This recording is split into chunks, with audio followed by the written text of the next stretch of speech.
आप देख रहे हैं रिपब्लिक भारत और आपके साथ मैं हूं विवेक। सबसे अहम सबसे बड़ी खबर है लखनऊ बैंक लूटकांड से जुड़ी हुई, जिसमें 2 आरोपी ढेर कर दिए गए। जो बड़ी खबर आ रही है उसके मुताबिक लखनऊ बैंक लूटकांड के 2 आरोपी एनकाउंटर में मार गिराए गए हैं। एक गाजीपुर, दूसरा बदमाश लखनऊ में मारा गया।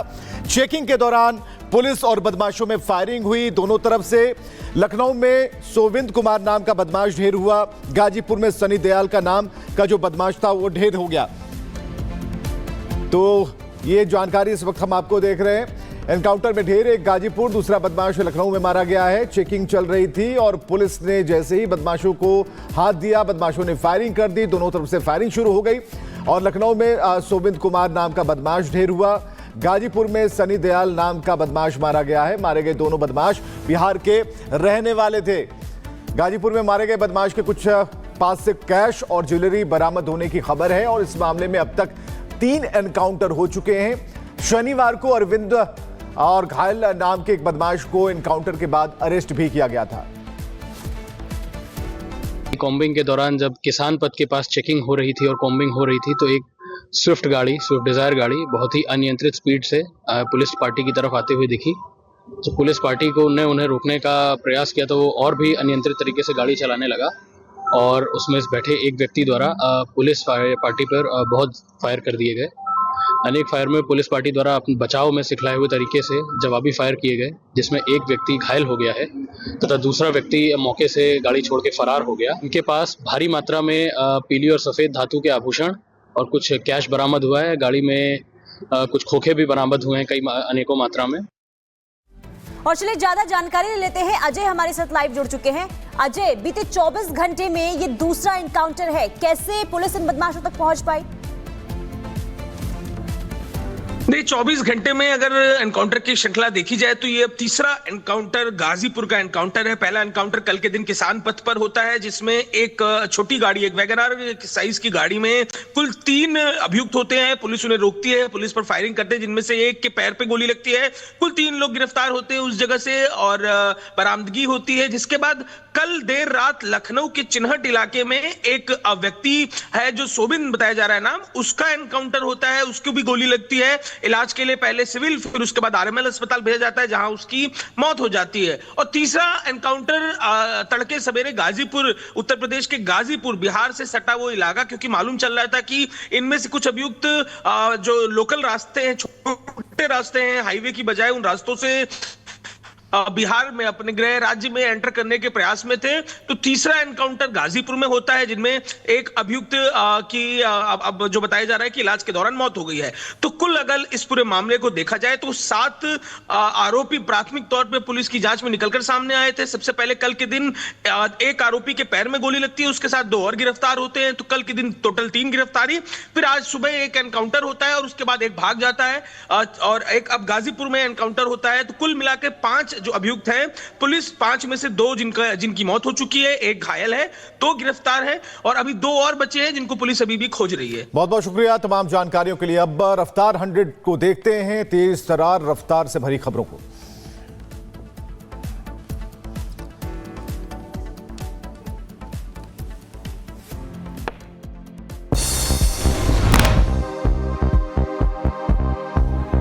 मनाली और लाहौल स्पीति में भारी बर्फबारी, मौसम बिगड़ने से फंसे हजारों पर्यटक, लोगों को बचाने के लिए चलाया जा रहा है रेस्क्यू अभियान।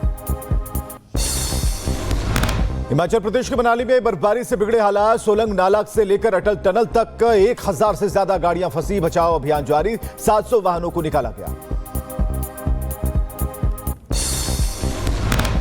जम्मू कश्मीर के पीर पंजवाल के पहाड़ी इलाके में बर्फबारी लगातार देखने को मिल रही है। बर्फबारी के चलते मुगल रोड बंद। हिमाचल के शिमला में भारी बर्फबारी, मौसम का आनंद लेने के लिए बड़ी संख्या में पहुंच रहे पर्यटक।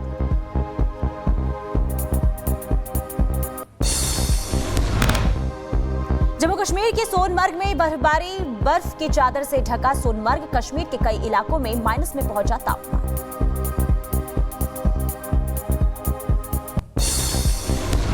संभल हिंसा के आरोपियों की तलाश हुई तेज। घटनास्थल पर सीन किया गया रिक्रिएट। इस दौरान पुलिस के आला अधिकारी रहे मौजूद। संभल में आज उमड़ेगी भक्तों की भीड़। कई साल बाद खुले हनुमान मंदिर में आज फिर होगी पूजा अर्चना। यूपी के गाजियाबाद में कब्रिस्तान की बाउंड्री के पास शिवलिंग का दावा, लोगों ने सफाई कर किया जलाभिषेक, हिंदू संगठनों ने जताई आपत्ति, पुलिस से की शिकायत। संभल की तरह जौनपुर में मिला मंदिर, शहर के शाही पुल के नीचे काली मंदिर मिलने के बाद स्थानीय लोगों ने की पूजा।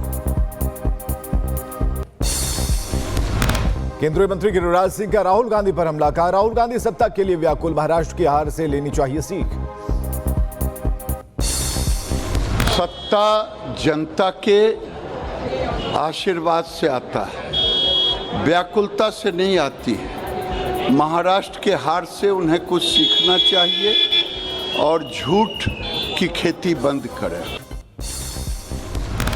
महाराष्ट्र बीजेपी अध्यक्ष चंद्रशेखर बावनकुले का राहुल पर हमला और कहा कि राहुल गांधी नौटंकीबाज व्यक्ति हैं, कभी शासन प्रशासन में काम नहीं किया। ये बहुत नौटंकीबाज व्यक्ति है, कभी शासन और प्रशासन में काम किया नहीं है, इसलिए उनको मुझे लगता है बहुत समझता नहीं है। बीजेपी सांसद प्रताप सारंगी और मुकेश कैलाश अस्पताल में भर्ती हैं। आपको बता दें कि डॉक्टरों ने कहा है कि दोनों को काफी गंभीर चोट आई है, 5 दिन तक इलाज चलेगा। बजट पर विचार जानने के लिए अर्थशास्त्रियों और विशेषज्ञों से मिलेंगे पीएम मोदी। केंद्रीय वित्त मंत्री निर्मला सीतारमण 1 फरवरी को बजट करेंगी पेश। सीएम योगी ने जापान के यामानाशी प्रांत के गवर्नर कोटारो नागासाकी से मुलाकात की है और ग्लोबल समिट 2023 में पार्टनर के तौर पर जापान का अहम योगदान रहा। दिल्ली में एक बार फिर आमने सामने उपराज्यपाल और केजरीवाल। एलजी ने केजरीवाल को लिखा पत्र, गिनाई दिल्ली सरकार की कमियां। अल्लू अर्जुन के खिलाफ हैदराबाद पुलिस ने जारी किया है एक और नोटिस, आज सुबह 11 बजे पूछताछ के लिए बुलाया गया। पुष्पा निर्माता वेंकट रेड्डी ने अस्पताल में इलाज करा रहे पीड़ित लड़के से मुलाकात की, अस्पताल पहुंचकर जाना हाल, हर संभव मदद का दिया भरोसा। महाकाल के दरबार में पहुंचे अभिनेता वरुण धवन महाकाल के दर्शन पूजन किए, पूजा में हुए शामिल। मुंबई में सिंगल शान की बिल्डिंग में लगी आग, फायर ब्रिगेड की टीम ने आग पर पाया काबू, आग लगने की वजहों का नहीं चला पता। सीएम योगी आदित्यनाथ का बयान और कहा कि महाकुंभ की सुरक्षा से नहीं हो खिलवाड़, माफिया के गुर्गे पर कार्रवाई करें। कुंभ पर्व की तैयारी भव्य स्तर पर, युद्ध स्तर पर आगे बढ़ रही है। सुरक्षा की भी पुख्ता व्यवस्था की गई है। सीएम योगी ने प्रयागराज में महाकुंभ की तैयारियों का लिया जायजा, टेंट सिटी की व्यवस्थाओं का किया निरीक्षण, दिए निर्देश। उत्तर प्रदेश में महाकुंभ की तैयारियों को लेकर ड्रोन तस्वीरें सामने आई है और तस्वीरें में भव्यता देखने को मिल रही है। महाकुंभ के मद्देनजर प्रयागराज के बाजारों में रौनक, कई क्विंटल हवन सामग्री की मांग, मुरादाबाद वाराणसी से प्रयागराज पहुंच रहा पूजा का सामान। प्रयागराज महाकुंभ को लेकर रेलवे की बड़ी पहल देखने को मिली, महाकुंभ रेलवे स्टेशनों पर पहली बार 11 क्षेत्रीय भाषाओं में अनाउंसमेंट किया जाएगा। बरेली की मौलाना शहाबुद्दीन रिजवी का विवादित बयान, मुस्लिम दुकानदारों को कुंभ में दुकान न लगाने की दी हिदायत, बोले मुसलमान मेले में न लगाएं अपने ठेले और पंक्चर की दुकान। तमाम मुसलमानों से अपील करूंगा कि कोई भी मुसलमान महाकुंभ मेले में न जाए।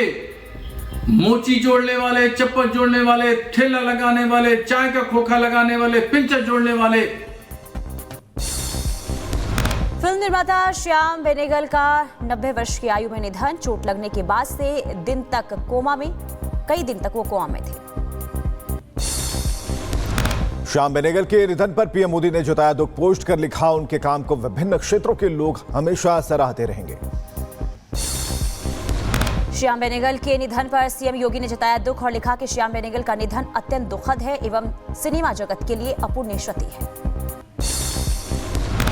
श्याम बेनेगल के निधन पर मुख्यमंत्री देवेंद्र फडणवीस ने जताया दुख, कहा श्याम बेनेगल ने जिस तरह से भारतीय सिनेमा की सेवा की वो अद्वितीय है।